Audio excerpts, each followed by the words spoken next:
Hello दोस्तों, उम्मीद है आप अच्छे होंगे। आज मैं आपको प्रेमचंद की एक कहानी कोई दुख ना हो तो बकरी खरीद लो सुनाने जा रहा हूँ। उन दिनों दूध की तकलीफ थी। कई डेयरी फर्मों की आजमाइश की, आहारों का इम्तिहान लिया, कोई नतीजा नहीं।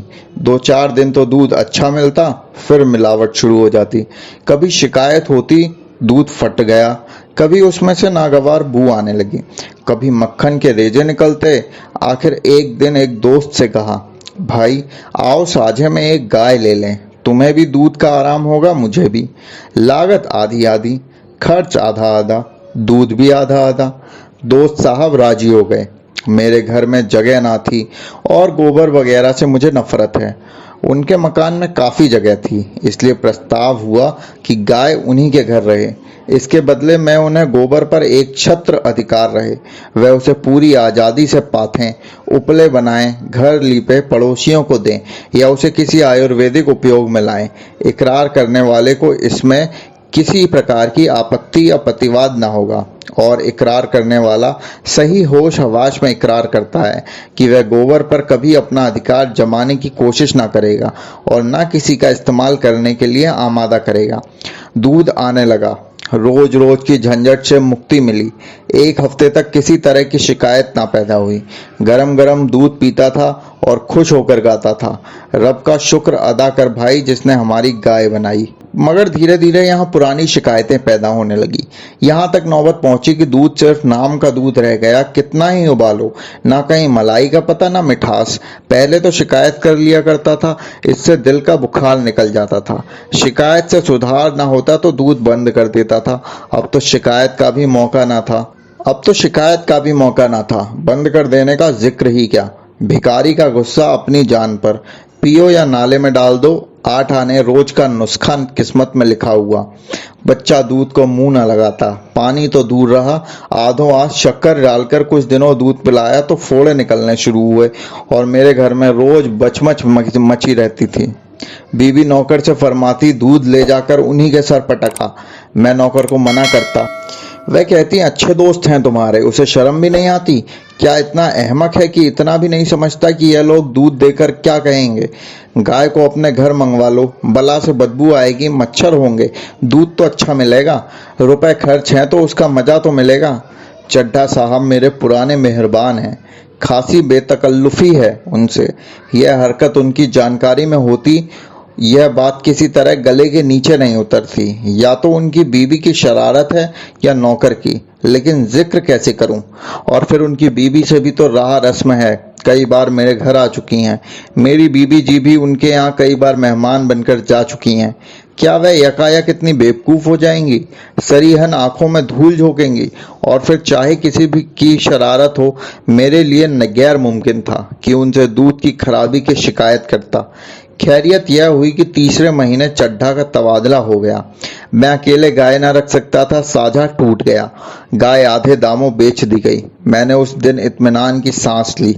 आखिर यह सलाह हुई कि एक बकरी रख ली जाए। वह बीच आंगन के एक कोने में पड़ी रह सकती है।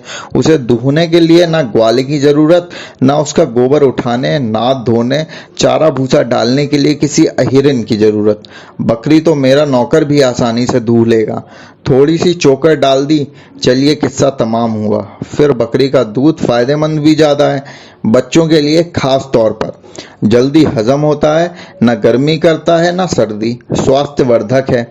संयोग से मेरे यहाँ जो पंडित जी मेरे मसौदे नकल करने आया करते थे, इन मामलों में काफी तजुर्बेकार थे। जिनसे जिक्र आया तो उन्होंने एक बकरी की ऐसी स्तुति गाई, उसका ऐसा कसीदा पढ़ा कि मैं बिन देखे ही उसका प्रेमी हो गया। पंछाही नस्ल की बकरी है, ऊंचे कद की, बड़े बड़े थन जो जमीन से लगते चलते हैं, बेहद कमखोर लेकिन बेहद दुधार। एक वक्त में 2-2.5 सेर दूध ले लीजिए। अभी पहली बार ही बियाई है, 25 रुपए में आ जाएगी। मुझे दाम कुछ ज्यादा मालूम हुए, लेकिन पंडित जी पर मुझे एतबार था।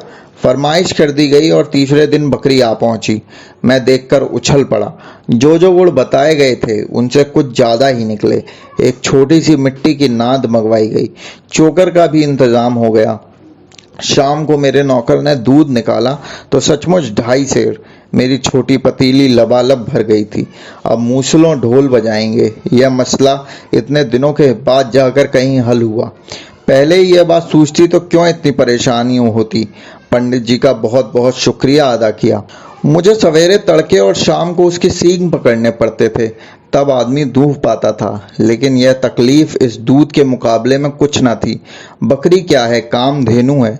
बीबी ने सोचा इसे कहीं नजर न लग जाए, इसलिए उसके थन के लिए एक गिलाफ तैयार हुआ। इसकी गर्दन में नीले चीनी की दानों का एक माला पहनाया गया। घर में जो कुछ जूठा बचता देवी जी खुद जाकर उसे खिला आती थी।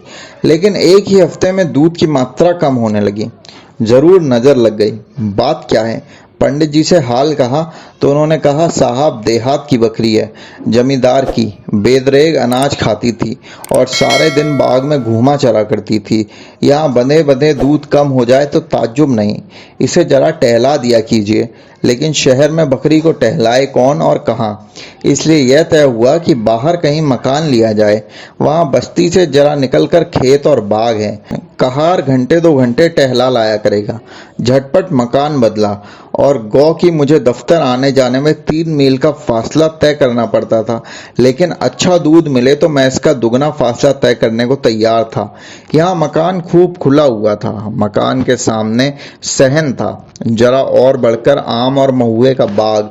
बाग से निकलिए तो कांचियों के खेत थे, किसी में आलू, किसी में गोभी। एक काची से तय कर लिया कि रोजाना बकरी के लिए कुछ हरियाली जाया करे, मगर इतनी कोशिश करने पर भी दूध की मात्रा में कुछ खास बढ़त नहीं हुई। 2.5 सेर की जगह मुश्किल से सेर भर दूध निकलता था। लेकिन यह तस्कीन थी कि दूध खालिस है। यही क्या कम है? मैं यह कभी नहीं मान सकता कि खिदमतगारी के मुकाबले में बकरी चराना ज्यादा जलील काम है। हमारे और देवताओं के नाबियों का बहुत सम्मानित वर्ग गल्ले चराया करता था। कृष्ण जी गाय चराते थे। कौन यह कह सकता है कि उस गल्ले में बकरियां न रही होंगी? हजरत ईसा और हजरत मोहम्मद दोनों ही भेड़े चराते थे। लेकिन आदमी रूढ़ियों का दास है। जो कुछ बुजुर्गों ने नहीं किया उसे वह कैसे करे? नए रास्ते पर चलने के लिए जिस संकल्प और दृढ़ आस्था की जरूरत है वह हरेक में तो होती नहीं। धोबी आपके गंदे कपड़े धो देगा, लेकिन आपके दरवाजे पर झाड़ू लगाने में वह अपनी हतक समझता है। जरायम पेशा कौमों के लोग बाजार से कोई चीज कीमत देकर खरीदना अपनी शान के खिलाफ समझते हैं। मेरे खिदमतगार को बकरी लेकर बाग में जाना बुरा मालूम होता था। घर से तो ले जाए, लेकिन बाग में उसे छोड़कर खुद किसी पेड़ के नीचे सो जाता। बकरियां पत्तियां चढ़ लेती थी, मगर एक दिन उसके जी में आया कि जरा बाग से निकलकर खेतों की सैर करें। यूं वह बहुत ही सभ्य और सुसंस्कृत बकरी थी। उसके चेहरे से गंभीरता छलकती थी। एक दिन वह बाग और खेत में घुस गई। उसे शायद इस बात की समझ ना थी कि उसे इसकी आजादी नहीं है। एक रोज किसी खेत में घुस गई और गोभी की कई क्यारियां साफ कर गई। काची ने देखा तो उसके कान पकड़ लिए और मेरे पास लाकर बोला, बाप जी, इस तरह आपकी बकरी हमारे खेत चरेगी तो हम तो तबाह हो जाएंगे। आपको बकरी रखने का शौक है तो इसे बांध कर रखिए। आज तो हमने आपका लिहाज किया, लेकिन फिर हमारे खेत में गई तो हम या तो इसकी टांगे तोड़ देंगे या कानी भौजी के भेज देंगे। अभी वह अपना भाषण खत्म न कर पाया था कि उसकी बीवी आ पहुंची और उसने इसी विचार को और भी जोरदार शब्दों में अदा किया। इसके पेट में भवनी बैठे, यहाँ कोई तुम्हारा दबेल नहीं है। हाकिम होंगे अपने घर के होंगे। बकरी रखना है तो बांध कर रखो, नहीं गला ऐंठ दूंगी। मैं भीगी बिल्ली बना हुआ खड़ा था। जितनी फटकार आज सहनी पड़ी उतनी जिंदगी में कभी ना सही। और जिस धीरज से आज काम लिया, अगर उसे दूसरे मौकों पर काम लिया होता तो आज आदमी होता। कोई जवाब नहीं सूझता था। बस यही जी चाहता था कि बकरी का गला घोट दूं और खिदमतगार को 150 हंटर जमाऊं। मेरी खामोशी से वह औरत भी शेर होती जाती थी। आज मुझे मालूम हुआ कि किन्हीं किन्हीं मौकों पर खामोशी नुकसानदेह साबित होती है। खैर, मेरी बीवी ने घर में यह गुलगपाड़ा सुना तो दरवाजे पर आ गई तो हेकड़ी से बोली, तू कानी हौज पहुंचा दे और क्या करेगी? नाहक टर्र टर्र कर रही है घंटे भर से। जानवर ही है, एक दिन खुल गई तो क्या उसकी जान लेगी? खबरदार जो एक बात भी मुंह से निकाली, क्यों नहीं खेत के चारों तरफ झाड़ लगा देती, कांटों से रूंद दे। अपनी गति तो मानती नहीं, ऊपर से लड़ने आई है। अभी पुलिस में इंतला कर दें तो बंधे बंधे फिरो। बात कहने की इस शासनपूर्ण शैली ने उन दोनों को ठंडा कर दिया, लेकिन उनके चले जाने के बाद मैंने देवी जी की खूब खबर ली। गरीबों का नुकसान भी करती है और ऊपर से रौब जमाती हो, इसी का नाम इंसाफ है। देवी जी ने गर्वपूर्वक उत्तर दिया, मेरा एहसान तो ना मानोगे कि शैतानों को कितनी आसानी से भगा दिया, लगे उल्टे डांटने। गवारों को राह बतलाने का सख्ती के सिवा दूसरा कोई तरीका नहीं। सज्जनता या उदारता उनकी समझ में नहीं आती। उसे यह लोग कमजोरी समझते हैं, और कमजोर को कौन नहीं दबाना चाहता। खिदमतगार से जवाब तलब किया तो उसने साफ कह दिया, साहब बकरी चराना मेरा काम नहीं है। मैंने कहा, तुमसे बकरी चराने को कौन कहता है? जरा उसे देखते रहा करो कि किसी खेत में ना जाए, इतना भी तुमसे नहीं हो सकता? मैं बकरी नहीं चरा सकता साहब, कोई दूसरा आदमी रख लीजिए। आखिर मैंने खुद शाम को उसे बाग में चरा लाने का फैसला किया। इतने जरा से काम के लिए एक नया आदमी रखना मेरी हैसियत से बाहर था, और अपने इस नौकर को जवाब भी नहीं देना चाहता था जिसने कई साल तक वफादारी से मेरी सेवा की थी और ईमानदार था। दूसरे दिन मैं दफ्तर से जरा जल्द चला आया और चटपट बकरी को लेकर बाग में जा पहुंचा। जाड़ों के दिन थे, ठंडी हवा चल रही थी, पेड़ों के नीचे सूखी पत्तियां गिरी हुई थी। बकरी एक पल में वह वहां जा पहुंची। मेरी दलेल हो रही थी, उसके पीछे पीछे दौड़ता फिरता था। दफ्तर से लौटकर जरा आराम किया करता था। आज यह कवायद करना पड़ी। थक गया, मगर मेहनत सफल हो गई। आज बकरी ने कुछ ज्यादा दूध पिया। यह ख्याल आया, अगर सूखी पत्तियां खाने से दूध की मात्रा बढ़ गई तो यकीनन हरी पत्तियां खिलाई जाएं तो इससे कहीं बेहतर नतीजा निकले। लेकिन हरी पत्तियां आए कहां से? पेड़ों से तोड़ूं तो बाग का मालिक जरूर ऐतराज करेगा। कीमत देकर हरी पत्तियां मिल ना सकती थी। सोचा, क्यों एक बार बॉस के लग्गे से पत्तियां तोड़े। मालिक ने शोर मचाया तो उससे आरजू मिन्नत कर लेंगे। राजी हो गया तो खैर नहीं देखी जाएगी। थोड़ी सी पत्तियां तोड़ लेने से पेड़ का क्या बिगड़ जाता है। चुनाचे एक पड़ोसी से एक पतला लंबा बांस मांग लाया, उसमें एक अंकुशा बांधा और शाम को बकरी को साथ लेकर पत्तियां तोड़ने लगा। चोर आंखों से इधर उधर देखता जाता था, कहीं मालिक तो नहीं आ रहा है। अचानक वही काछी एक तरफ से आ निकला और मुझे पत्तियां तोड़ते देखकर बोला, यह क्या करते हो बाबूजी? आपके हाथ में यह लग्गा अच्छा नहीं लगता। बकरी पालना हम गरीबों का काम है कि आप जैसे शरीफों का। मैं कट गया, कुछ जवाब न सूझा। इसमें क्या बुराई है, अपने हाथ से अपना काम करने में क्या शर्म, वगैरह जवाब कुछ हल्के बेहकीकत बनावटी मालूम हुए। सफेद पोशी के आत्मगौरव के जवान बंद कर दी। काची ने पास आकर मेरे हाथ से लग्गा ले लिया और देखते देखते हरी पत्तियों का ढेर लगा दिया और पूछा, पत्तियां कहाँ रख जाऊं? मैंने झेपते हुए कहा, तुम रहने दो, मैं उठा ले जाऊंगा। उसने थोड़ी सी पत्तियां बगल में उठा ली और बोला, आप क्या पत्तियां रखने जाएंगे? चलिए मैं रखाऊं। मैंने बरामदे में पत्तियां रखवा ली। उसी पेड़ के नीचे उसकी चौगुनी पत्तियां पड़ी हुई थी। काची ने उनका एक गट्ठा बनाया और सर पर लाद कर चला गया। अब मुझे मालूम हुआ यह देहाती कितने चालाक होते हैं, कोई बात मतलब से खाली नहीं। मगर दूसरे दिन बकरी को बाग में ले जाना मेरे लिए कठिन हो गया। काची फिर दिखेगा और ना जाने क्या क्या फिक्रे चुस्त करे।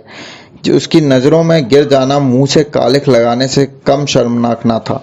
हमारे सम्मान और प्रतिष्ठा की जो कसौटी लोगों ने बना रखी है, हमको उसका आदर करना पड़ेगा। नक्कू बनकर रहे तो क्या करें। लेकिन बकरी इतनी आसानी से अपनी निर्द्वंद आजाद चहलकदमी से हाथ न खींचना चाहती थी, जिसे उसने अपने साधारण दिनचर्या समझना शुरू कर दिया था।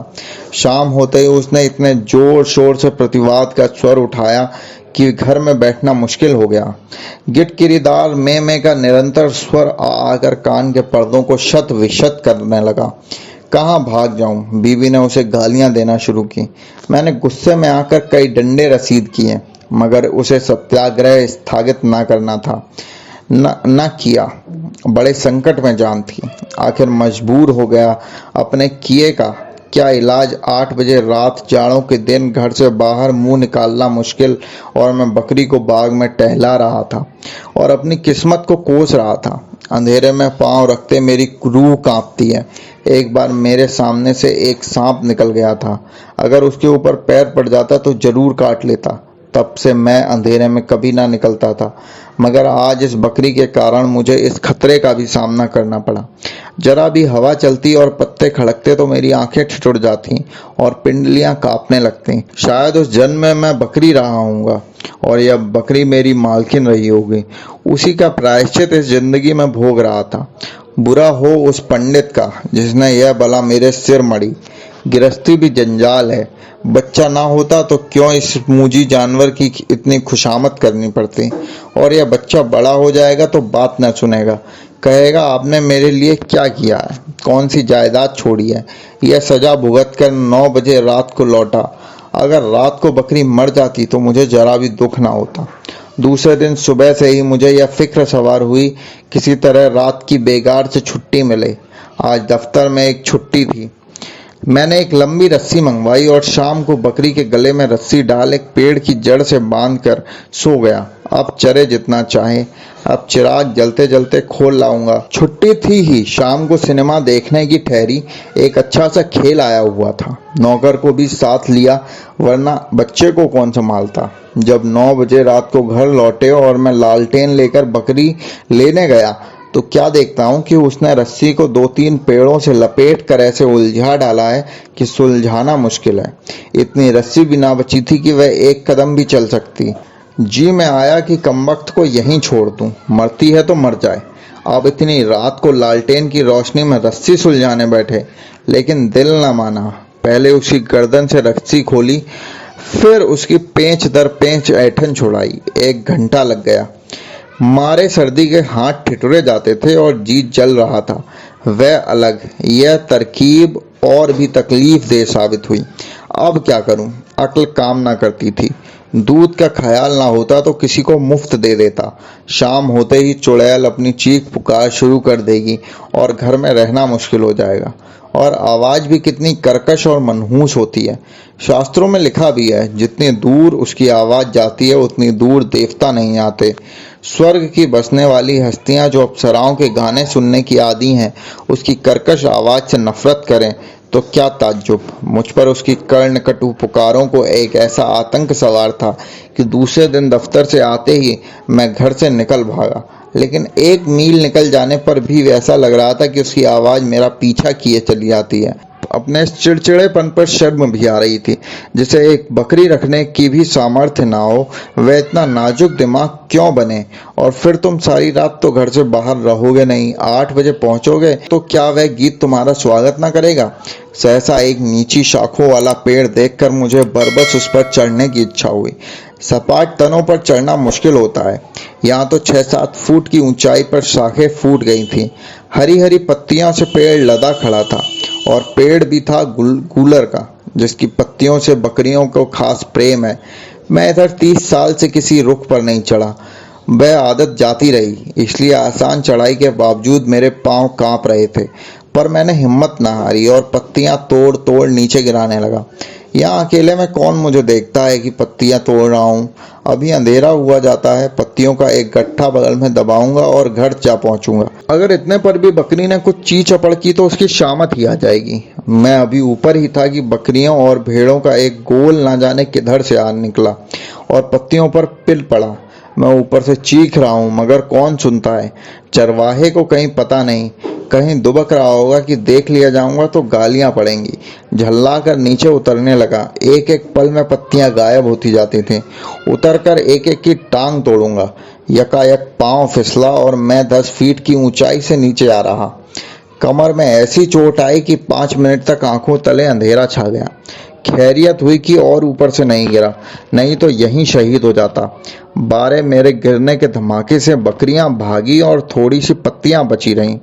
जब जरा होश ठिकाने हुए तो मैंने उन पत्तियों को जमा करके एक गट्ठा बनाया और मजदूर की तरह उसे कंधे पर रखकर शर्म की तरह छिपाए घर चला।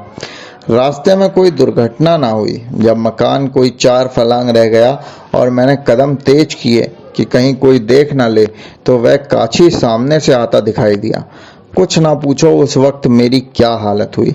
रास्ते के दोनों तरफ खेतों की ऊंची मेड़ें थीं, जिनके ऊपर नागफनी निकलेगा और भगवान जाने क्या सितम ढाए। कहीं मुड़ने का रास्ता नहीं और सिर झुकाकर इस तरह निकल जाना चाहता था कि कोई मजदूर है। तले की सांस तले थी, ऊपर की ऊपर, जैसे वह कांची कोई खूंखार शेर हो। बार बार ईश्वर को याद कर रहा था कि हे भगवान, तू ही आफत के मारे हुओं का मददगार है। इस मर्दत की जबान बंद कर दे एक क्षण के लिए, उसकी आंखों की रोशनी गायब कर दे। आह, यह यंत्रणा का क्षण जब मैं उसके बराबर 1 गज के फासले से निकला। एक एक कदम तलवार की धार पर पड़ रहा था। शैतानी आवाज कानों में आई, कौन है रे, कहाँ से पत्तियां तोड़े लाता है। मुझे मालूम हुआ नीचे से जमीन निकल गई है और मैं उसके गहरे पेट में जा पहुंचा हूं। रोए बरछियां बने हुए थे, दिमाग में उबाल सा आ रहा था, शरीर को लकवा सा मार गया। जवाब देने का होश न रहा। तेजी से 2-3 कदम आगे बढ़ गया, मगर वह ऐच्छिक क्रिया न थी, प्राण रक्षा की सहज क्रिया थी कि एक जालिम हाथ गट्ठे पर पड़ा और गट्ठा नीचे गिर पड़ा। फिर मुझे याद नहीं क्या हुआ। मुझे जब होश आया तो मैं अपने दरवाजे पर पसीने से तर खड़ा था, गोया मिर्गी के दौरे के बाद उठा हुआ। इसी बीच मेरी आत्मा पर उपचेतना का आधिपत्य था और बकरी की वह घृणित आवाज, वह कर्कश आवाज, वह हिम्मत तोड़ने वाली आवाज, वह दुनिया की सारी मुसीबतों का खुलासा, वह दुनिया की सारी लानतों की रूह कानों में चुभी जा रही थी। बीबी ने पूछा, आज कहाँ चले गए थे? इस चुड़ैल को जरा बाग भी ना ले गए? जीना मुहाल किए देती है। घर से निकल कर कहाँ चली जाऊं? मैंने इत्मीनान दिलाया, आज चिल्ला लेने दो, कल सबसे पहले यह काम करूंगा कि इसे घर से निकाल कर बाहर करूंगा, चाहे कसाई को देना पड़े। और लोग न जाने कैसे बकरियां पालते हैं। बकरी पालने के लिए कुत्ते का दिमाग चाहिए। सुबह को बिस्तर से उठकर इसी फिक्र में बैठा था कि इस काली बला से क्यों कर मुक्ति मिले कि सहसा एक गडरिया बकरियों का एक गल्ला चराता हुआ आ निकला। मैंने उसे पुकारा और उससे अपनी बकरी को चराने की बात कही। गडरिया राजी हो गया, यही उसका काम था। मैंने पूछा, क्या लोगे? 8 आने बकरी मिलते हैं हुजूर। मैं 1 रुपया दूंगा, लेकिन बकरी कभी मेरे सामने ना आए। गडरिया हैरत में रह गया। मरकई है क्या बाबूजी? नहीं नहीं, बहुत सीधी है, बकरी क्या मारेगी, लेकिन मैं उसकी सूरत नहीं देखना चाहता। अभी तो दूध देती है। हाँ, 1.5 सवा सेर दूध देती है। दूध आपके घर पहुंच जाया करेगा, तुम्हारी मेहरबानी। जिस वक्त बकरी घर से निकली है, मुझे ऐसा मालूम हुआ कि मेरे घर का पाप निकला जा रहा है। बकरी भी खुश थी, गोया कैद से छूटी है। गडरिया ने उसी वक्त दूध निकाला और घर में रख कर बकरी को लिए चला गया। ऐसा बेगराज ग्राहक उसे जिंदगी में शायद पहली बार ही मिला होगा। 1 हफ्ते तक दूध थोड़ा बहुत आता रहा, फिर उसकी मात्रा कम होने लगी, यहाँ तक कि 1 महीना खत्म होते होते दूध बिल्कुल बंद हो गया। मालूम हुआ बकरी गाभिन हो गई है। मैंने जरा भी ऐतराज ना किया। काछी के पास गाय थी, उससे दूध लेने लगा। मेरा नौकर खुद जाकर दूध लाता था। कई महीने गुजर गए। गडरिया महीने में 1 बार आकर अपना रुपया ले जाता। मैंने कभी उससे बकरी का जिक्र न किया। उसके ख्याल ही से मेरी आत्मा कांप जाती थी। गडरिया को अगर चेहरे का भाव पढ़ने की कला आती होती तो वह बड़ी आसानी से अपनी सेवा का पुरस्कार दुगना कर सकता था। एक दिन मैं दरवाजे पर बैठा हुआ था कि गडरिया अपनी बकरियों का गल्ला लिए आ निकला। मैं उसका रुपया लेने अंदर गया कि क्या देखता हूँ कि मेरी बकरी 2 बच्चों के साथ मकान में आ पहुंची। वह पहले सीधी उस जगह गई जहां बंधा करती थी, फिर वहां से आंगन में आई और शायद परिचय दिलाने के लिए मेरी बीवी की तरफ ताकने लगी। उन्होंने दौड़कर एक बच्चे को गोद में ले लिया और कोठरी में जाकर महीनों का जमा चोकर निकाल लाई और ऐसी मोहब्बत से बकरी को खिलाने लगी कि जैसे बहुत दिन की बिछुड़ी हुई सहेली आ गई हो। ना वह पुरानी कटुता थी, ना वह मनमुटाव। कभी बच्चे को चुमकारती थी, कभी बकरी को सहलाती थी और बकरी डाक गड़ी की रफ्तार से चोकर उड़ा रही थी। तब मुझसे बोली, कितने खूबसूरत बच्चे हैं। हाँ, बहुत खूबसूरत। जी चाहता है एक पाल लूं। अभी तबीयत नहीं भरी? तुम बड़े निर्मोही हो। चोकर खत्म हो गया क्या? बकरी इत्मीनान से विदा हो गई। दोनों बच्चे भी उसके पीछे फुदकते चले गए। देवी जी आंख में आंसू भरे यह तमाशा देखती रही। गडरिया ने चिलम भरी और घर से आग मांगने गया। चलते वक्त बोला, कल से दूध पहुंचा दिया करूंगा मालिक। देवी जी ने कहा, और दोनों बच्चे क्या पिएंगे? बच्चे कहाँ तक पिएंगे बहू जी? 2 सेर दूध अच्छा ना होता था, इस मारे नहीं लाया। मुझे रात को वह मर्मांतक घटना याद आ गई। मैंने कहा, दूध लाओ या न लाओ तुम्हारी खुशी, लेकिन बकरी को इधर न लाना। उस दिन से ना वह गड़रिया नजर आया, ना वह बकरी, और ना मैंने पता लगाने की कोशिश की। लेकिन देवी जी उसके बच्चों को याद करके कभी कभी आंसू बहा देती हैं। धन्यवाद दोस्तों। अगर कहानी अच्छी लगी हो तो आगे शेयर जरूर करें।